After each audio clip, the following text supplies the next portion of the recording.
I remember going back in time. There's a VHS tape of me pile driving my cousin on his head. The funny thing is though, I wish I had that tape. If you look at it, I was protecting him.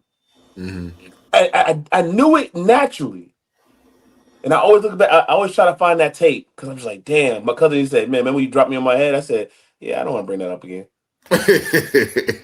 Allegedly. I ain't dropped you in the head. It's allegedly.